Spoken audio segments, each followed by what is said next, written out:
Indie Mogul.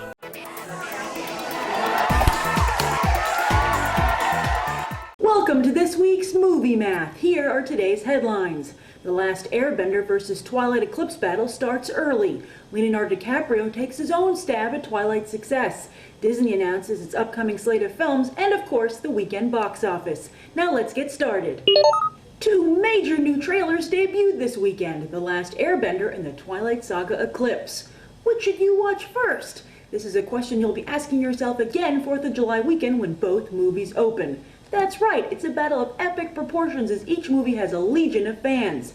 Who will come out on top of the box office? Both Paramount and Summit Entertainment are pulling out all the stops to make sure it's their movie. With the Twilight Saga Eclipse, Summit is giving it a head start by opening it on Wednesday, June 30th. They're also putting the movie on IMAX screens for the first time, but do audiences want to see that much angst? Well, Summit's taking care of that as this new trailer shows lots of gore and vampire versus werewolf fights. Scenes that 30 Days of Night director David Slade should be able to make the most of. Plus, Twilight already has an impressive box office track record, while The Last Airbender is starting from silver screen scratch. However, it is the big screen version of the wildly popular animated series from Nickelodeon. And we all saw what young audiences did for Alvin and the Chipmunks' The Squeakquel. But that won't be enough to top Twilight. Sure, The Last Airbender has Mondo special effects and a possible behind-the-scenes redemption story for director M. Night Shyamalan, but Paramount is taking no chances.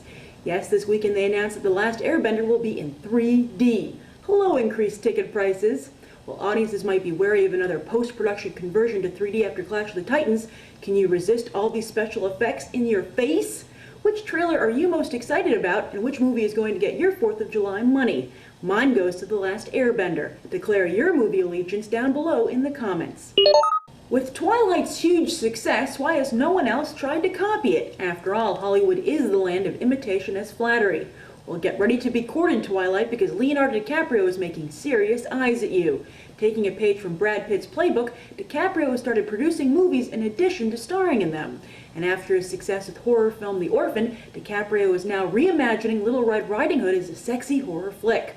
DiCaprio has hired the original Twilight director, Catherine Hardwicke, to bring his The Girl with the Red Riding Hood to the silver screen.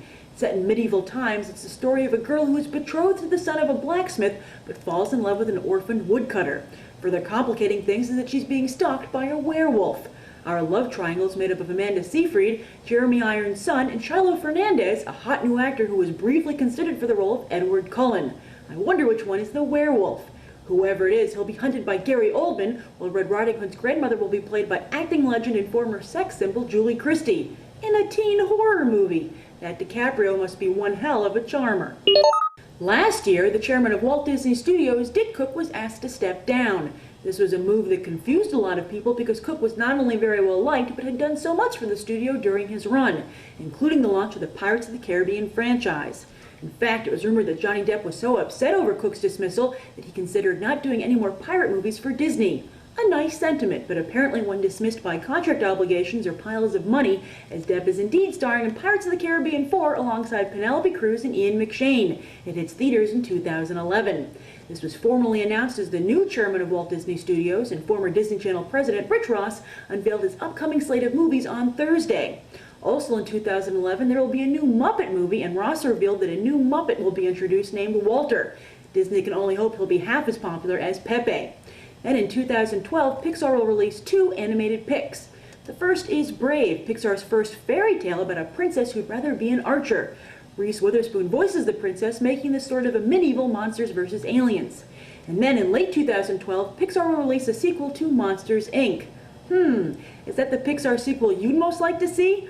I myself would really love to see another The Incredibles. And Finding Nemo is the most successful Pixar film ever, so why not do a sequel to that movie?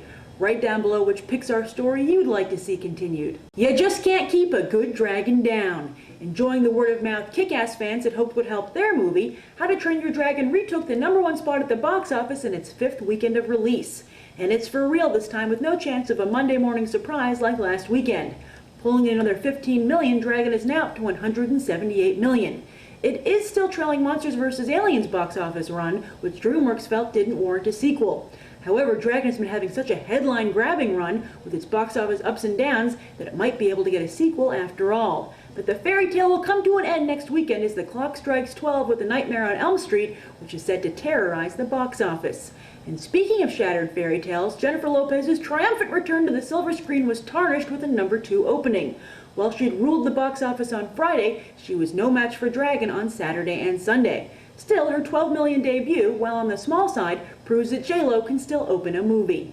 And this weekend was a sad one for comic book fans as both The Losers and Kick-Ass posted disappointing numbers. Both were bested by Date Night, which came in at #3, bringing it to a respectable but lukewarm $63 million.